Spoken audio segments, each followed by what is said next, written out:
Story number 1, The Red Shoes by Hans C. Andersen.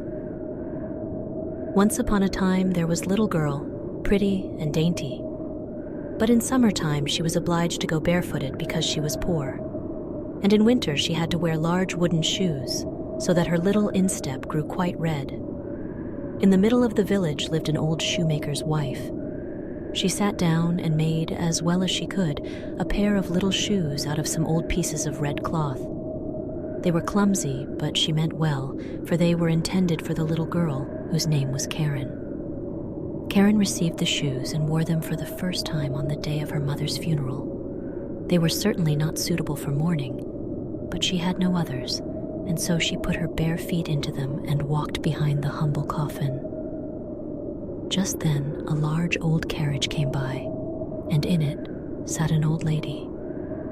She looked at the little girl, and taking pity on her, said to the clergyman, "Look here, if you will give me the little girl, I will take care of her." Karen believed that this was all on account of the red shoes, but the old lady thought them hideous, and so they were burnt. Karen herself was dressed very neatly and cleanly. She was taught to read and to sew, and people said that she was pretty.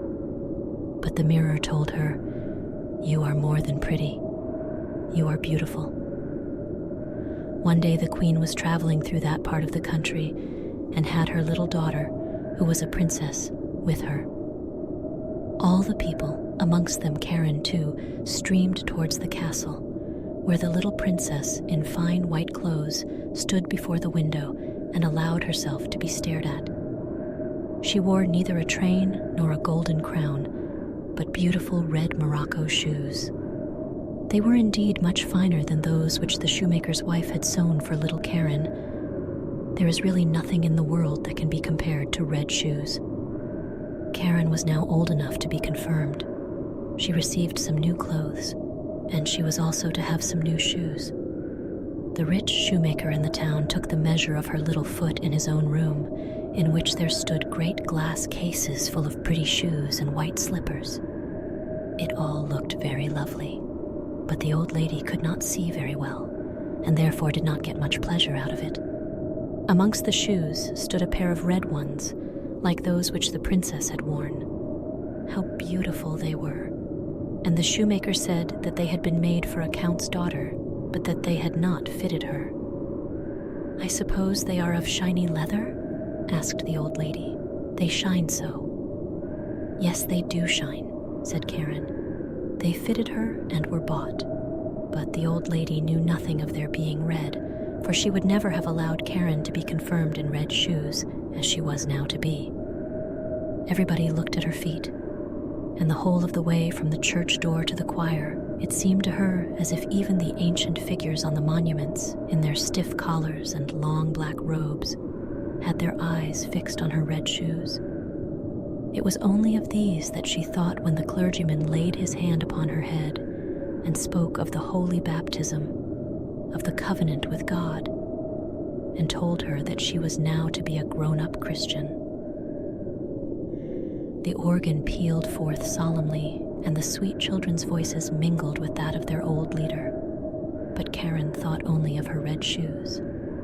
In the afternoon, the old lady heard from everybody that Karen had worn red shoes. She said that it was a shocking thing to do, that it was very improper, and that Karen was always to go to church in future in black shoes, even if they were old.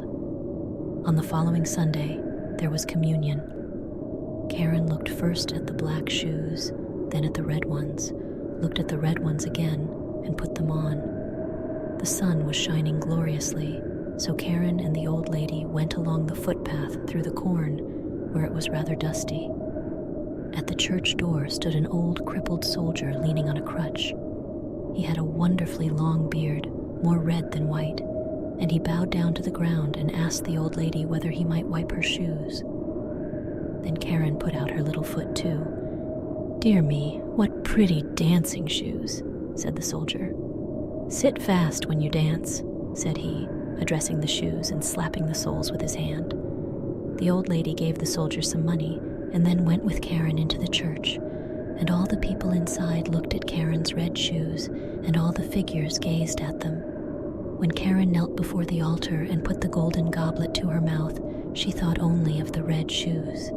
It seemed to her as though they were swimming about in the goblet, and she forgot to sing the psalm, forgot to say the Lord's Prayer. Now everyone came out of church, and the old lady stepped into her carriage. But just as Karen was lifting up her foot to get in too, the old soldier said, "Dear me, what pretty dancing shoes." And Karen could not help it. She was obliged to dance a few steps, and when she had once begun, her legs continued to dance. It seemed as if the shoes had got power over them. She danced round the church corner, for she could not stop. The coachman had to run after her and seize her. He lifted her into the carriage, but her feet continued to dance, so that she kicked the good old lady violently. At last, they took off her shoes, and her legs were at rest. At home, the shoes were put into the cupboard, but Karen could not help looking at them. Now, the old lady fell ill, and it was said that she would not rise from her bed again. She had to be nursed and waited upon, and this was no one's duty more than Karen's. But there was a grand ball in the town, and Karen was invited. She looked at the red shoes, saying to herself that there was no sin in doing that. She put the red shoes on, thinking there was no harm in that either, and then she went to the ball and commenced to dance. But when she wanted to go to the right, the shoes danced to the left, and when she wanted to dance up the room, the shoes danced down the room, down the stairs through the street, and out through the gates of the town. She danced and was obliged to dance far out into the dark wood. Suddenly something shone up among the trees, and she believed it was the moon, for it was a face. But it was the old soldier with the red beard. He sat there nodding his head and said, "Dear me, what pretty dancing shoes." She was frightened and wanted to throw the red shoes away, but they stuck fast. She tore off her stockings, but the shoes had grown fast to her feet. She danced and was obliged to go on dancing over field and meadow, in rain and sunshine, by night and by day. But by night, it was most horrible. She danced out into the open churchyard, but the dead there did not dance. They had something better to do than that. She wanted to sit down on the pauper's grave where the bitter fern grows, but for her there was neither peace nor rest. And as she danced past the open church door, she saw an angel there in long white robes, with wings reaching from his shoulders down to the earth. His face was stern and grave, and in his hand he held a broad, shining sword. "Dance you shall," said he. "Dance in your red shoes till you are pale and cold, till your skin shrivels up and you are a skeleton. Dance you shall from door to door, and where proud and wicked children live you shall knock, so that they may hear you and fear you. Dance you shall, dance." "Mercy," cried Karen, but she did not hear what the angel answered, for the shoes carried her through the gate into the fields, along highways and byways, and unceasingly she had to dance. One morning she danced past a door that she knew well. They were singing a psalm inside, and a coffin was being carried out covered with flowers. Then she knew that she was forsaken by everyone and damned by the angel of God. She danced and was obliged to go on dancing through the dark night. The shoes bore her away over thorns and stumps till she was all torn and bleeding. She danced away over the heath to a lonely little house. Here she knew lived the executioner, and she tapped with her finger at the window and said, come out, I cannot come in, for I must dance." And the executioner said, "I don't suppose you know who I am. I strike off the heads of the wicked, and I notice that my axe is tingling to do so." "Don't cut off my head," said Karen, "for then I could not repent of my sin, but cut off my feet with the red shoes." And then she confessed all her sin, and the executioner struck off her feet with the red shoes. But the shoes danced away with the little feet across the field into the deep forest. And he carved her a pair of wooden feet and some crutches, and taught her a psalm which is always sung by sinners. She kissed the hand that guided the axe, and went away over the heath. "Now I have suffered enough for the red shoes," she said. "I will go to church so that people can see me." And she went quickly up to the church door. But when she came there, the red shoes were dancing before her, and she was frightened and turned back. During the whole week she was sad and wept many bitter tears. But when Sunday came again, she said, "Now I have suffered and striven enough. I believe I am quite as good as many of those who sit in church and give themselves airs." And so she went boldly on, but she had not got farther than the churchyard gate when she saw the red shoes dancing along before her. Then she became terrified and turned back and repented right heartily of her sin. She went to the parsonage and begged that she might be taken into service there. She would be industrious, she said, and do everything that she could. She did not mind about the wages as long as she had a roof over her and was with good people. The pastor's wife had pity on her and took her into service, and she was industrious and thoughtful. She sat quiet and listened when the pastor read aloud from the Bible in the evening. All the children liked her very much, but when they spoke about dress and grandeur and beauty, she would shake her head. On the following Sunday, they all went to church, and she was asked whether she wished to go too. But with tears in her eyes, she looked sadly at her crutches. And then the others went to hear God's word, but she went alone into her little room. This was only large enough to hold the bed and a chair. Here she sat down with her hymn book, and as she was reading it with a pious mind, the wind carried the notes of the organ over to her from the church, and in tears she lifted up her face and said, "Oh God, help me." Then the sun shone so brightly, and right before her stood an angel of God in white robes. It was the same one whom she had seen that night at the church door. He no longer carried the sharp sword, but a beautiful green branch full of roses. With this he touched the ceiling, which rose up very high, and where he had touched it, there shone a golden star. He touched the walls, which opened wide apart, and she saw the organ which was pealing forth. She saw the pictures of the old pastors and their wives, and the congregation sitting in the polished chairs and singing from their hymn books. The church itself had come to the poor girl in her narrow room, or the room had gone to the church. She sat in the pew with the rest of the pastor's household, and when they had finished the hymn and looked up, they nodded and said, "It was right of you to come, Karen." "It was mercy," said she. The organ played, and the children's voices in the choir sounded soft and lovely. The bright, warm sunshine streamed through the window into the pew where Karen sat, and her heart became so filled with it, so filled with peace and joy, that it broke.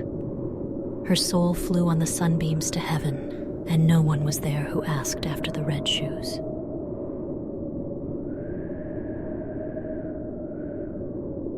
Story number 2, The Juniper Tree by Brothers Grimm.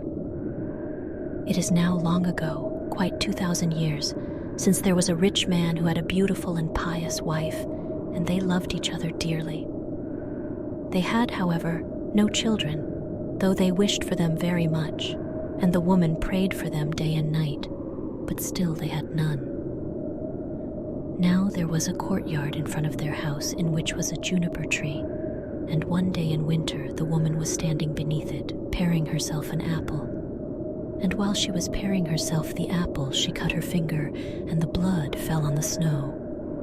"Ah," said the woman, and sighed right heavily, and looked at the blood before her, and was most unhappy. "Ah, if I had but a child as red as blood and as white as snow." And while she thus spoke, she became quite happy in her mind, and felt just as if that were going to happen. Then she went into the house, and a month went by and the snow was gone, and 2 months, and then everything was green, and 3 months. And then all the flowers came out of the earth, and 4 months, and then all the trees in the wood grew thicker, and the green branches were all closely entwined, and the birds sang until the wood resounded and the blossoms fell from the trees. Then the 5th month passed away, and she stood under the juniper tree, which smelt so sweetly that her heart leapt, and she fell on her knees and was beside herself with joy, And when the 6th month was over, the fruit was large and fine, and then she was quite still, and the 7th month she snatched at the juniper berries and ate them greedily. Then she grew sick and sorrowful. Then the 8th month passed, and she called her husband to her, and wept and said, "If I die, then bury me beneath the juniper tree." Then she was quite comforted and happy until the next month was over, and then she had a child as white as snow and as red as blood, and when she beheld it, she was so delighted that she died. Then her husband buried her beneath the juniper tree, and he began to weep sore. After some time he was more at ease, and though he still wept, he could bear it, and after some time longer he took another wife. By the second wife he had a daughter, but the first wife's child was a little son, and he was as red as blood and as white as snow.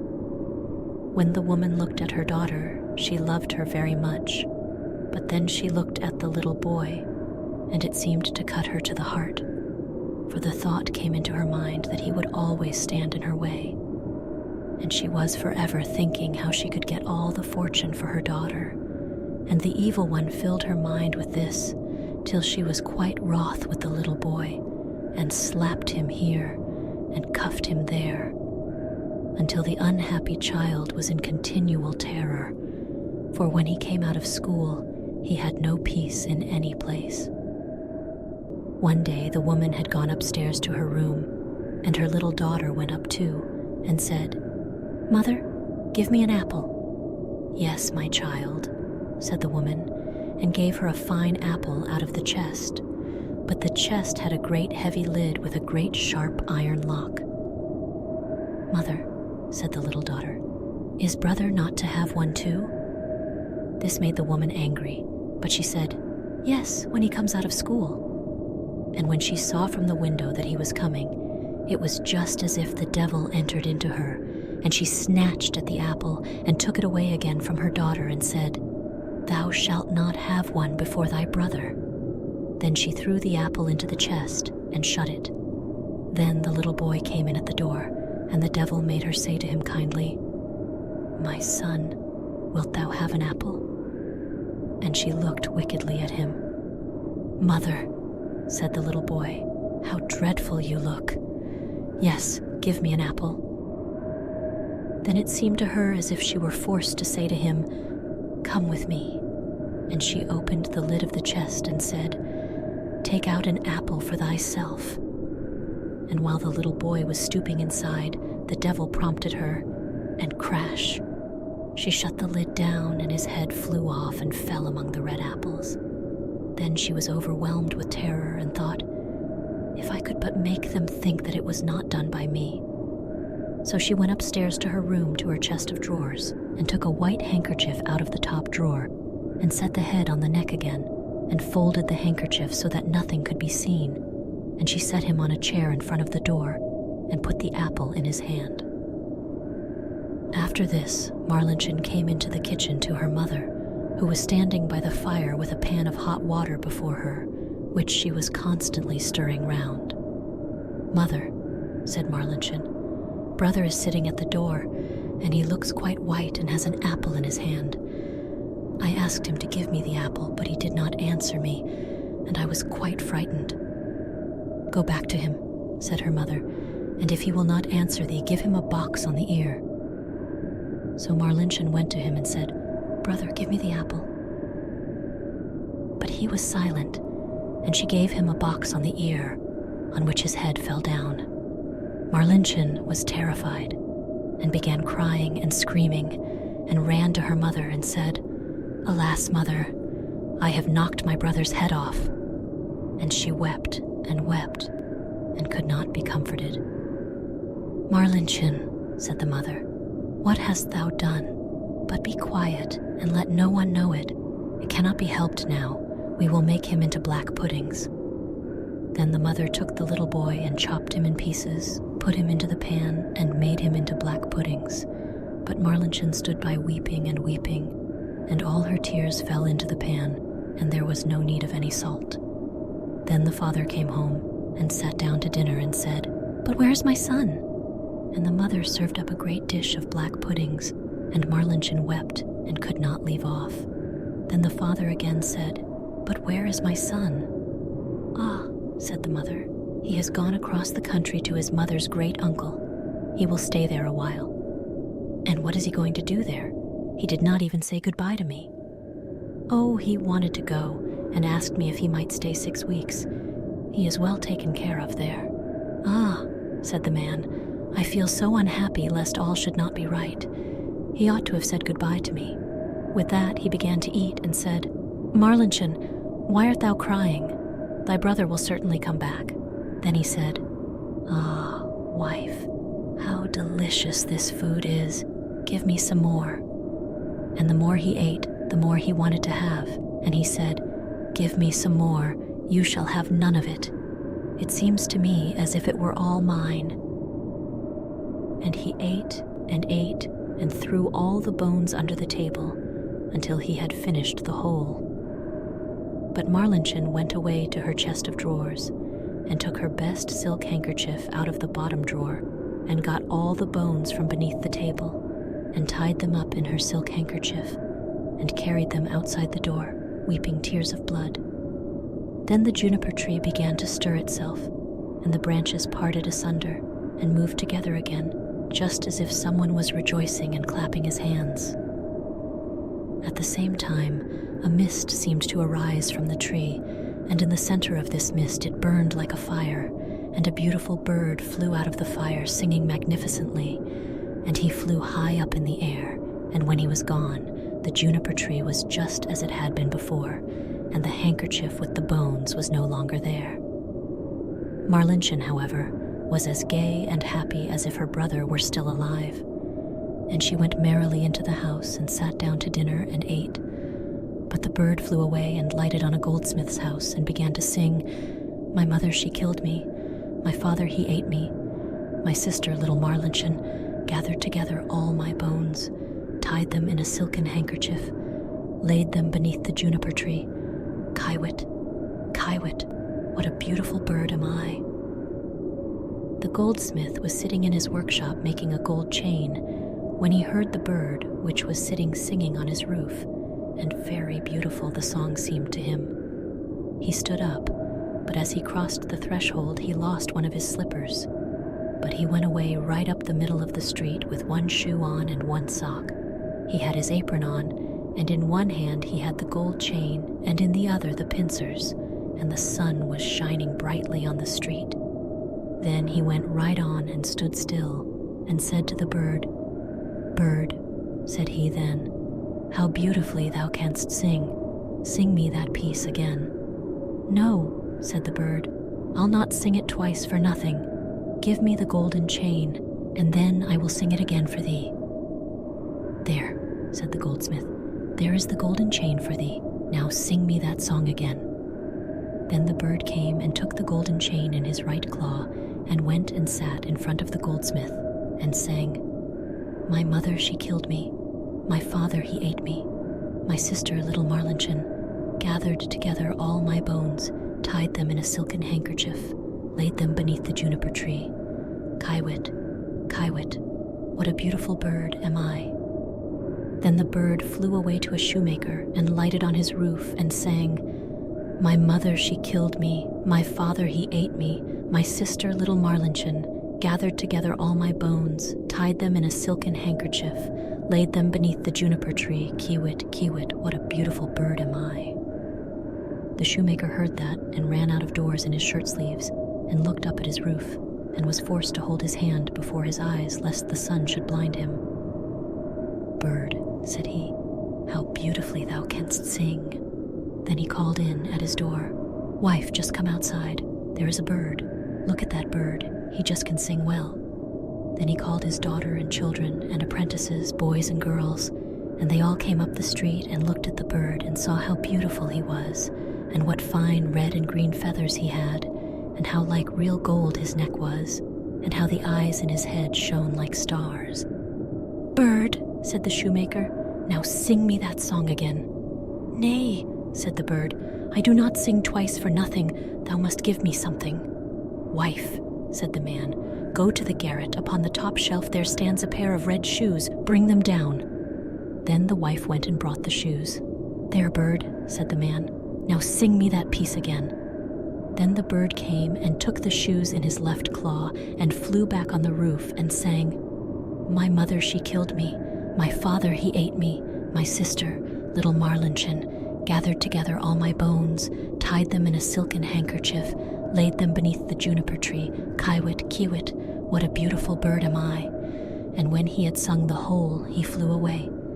In his right claw he had the chain and the shoes in his left, and he flew far away to a mill, and the mill went clip-clap, clip-clap, clip-clap. And in the mill sat 20 miller's men hewing a stone and cutting. Hick-hack, hick-hack, hick-hack. And the mill went clip-clap, clip-clap, clip-clap. Then the bird went and sat on a lime tree which stood in front of the mill and sang, "My mother, she killed me." Then one of them stopped working.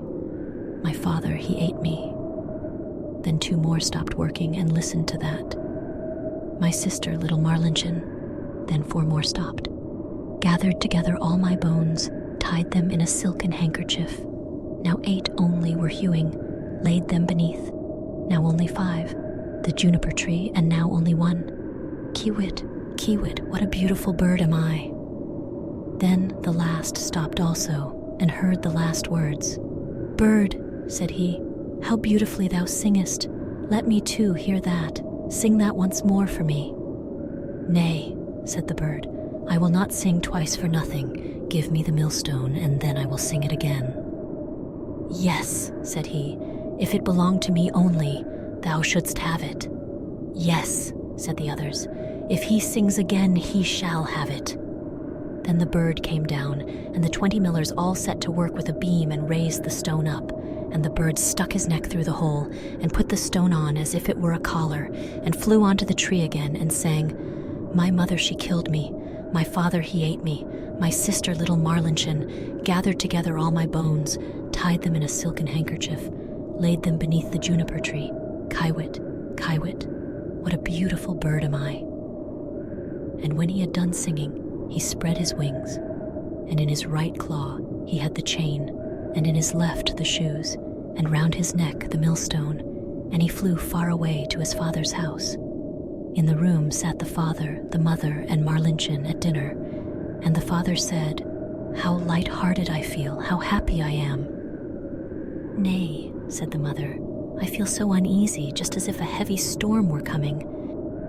Marlinchen, however, sat weeping and weeping, and then came the bird flying, and as it seated itself on the roof, the father said, "Ah, I feel so truly happy, and the sun is shining so beautifully outside.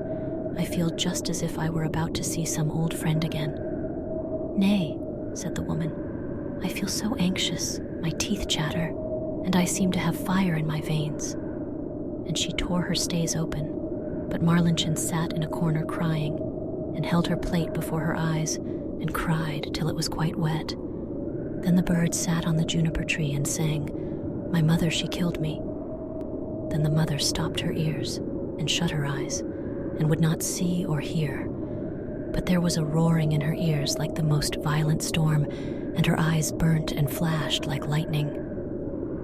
"My father, he ate me." "Ah, mother," says the man, "that is a beautiful bird. He sings so splendidly, and the sun shines so warm, and there is a smell just like cinnamon." "My sister, little Marlinchen." Then Marlinchen laid her head on her knees and wept without ceasing, but the man said, "I am going out. I must see the bird quite close." "Oh, don't go," said the woman.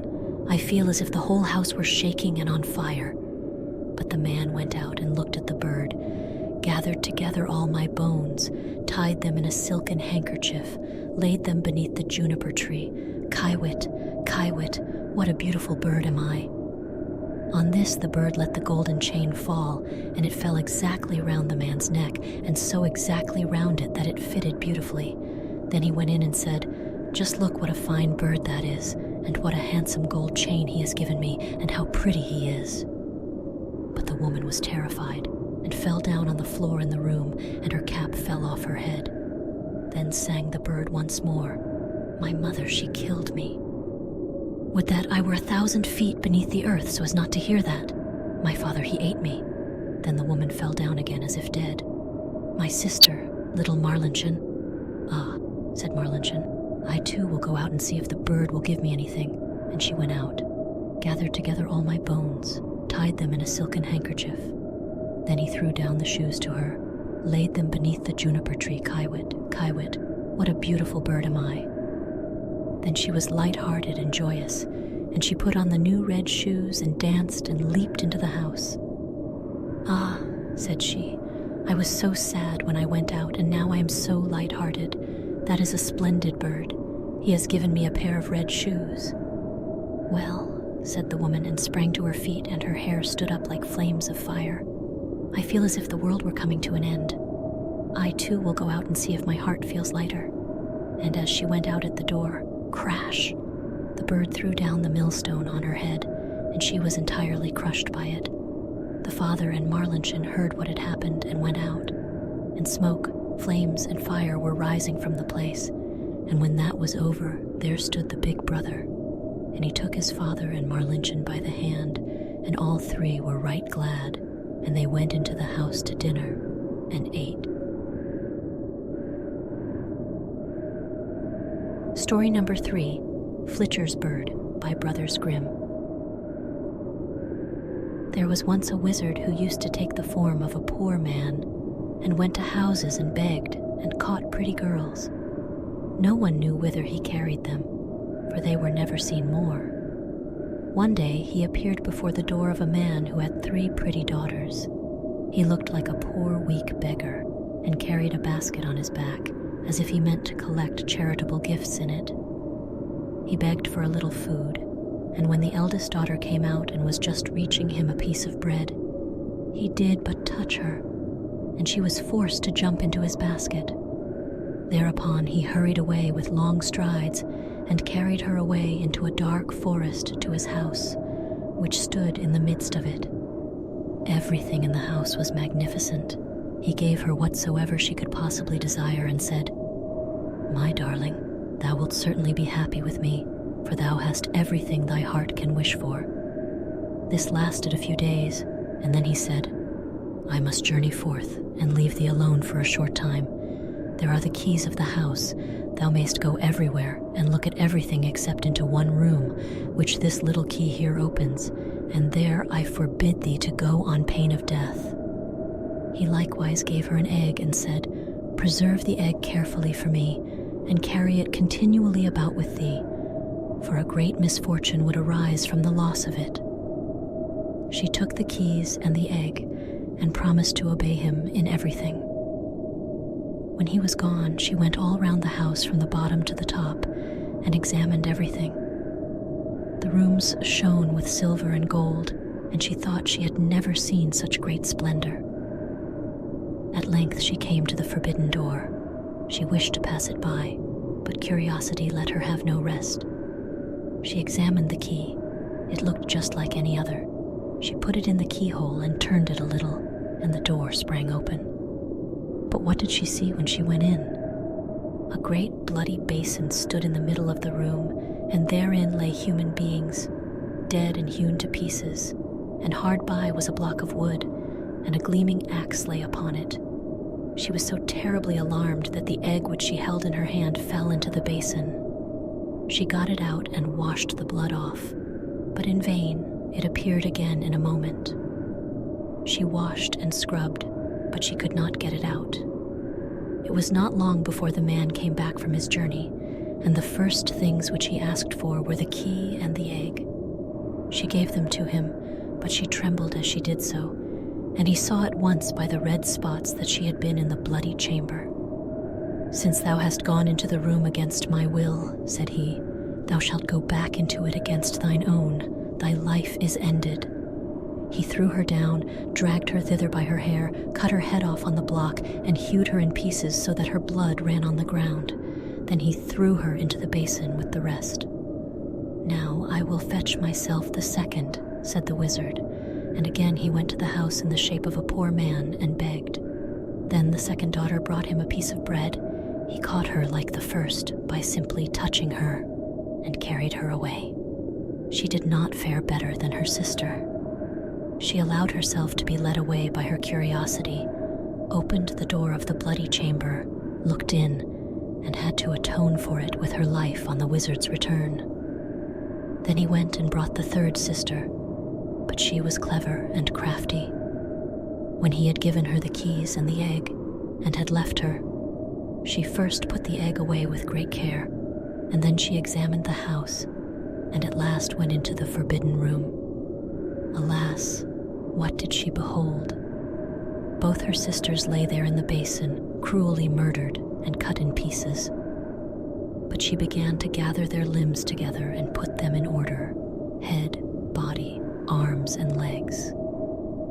And when nothing further was wanting, the limbs began to move and unite themselves together, and both the maidens opened their eyes and were once more alive.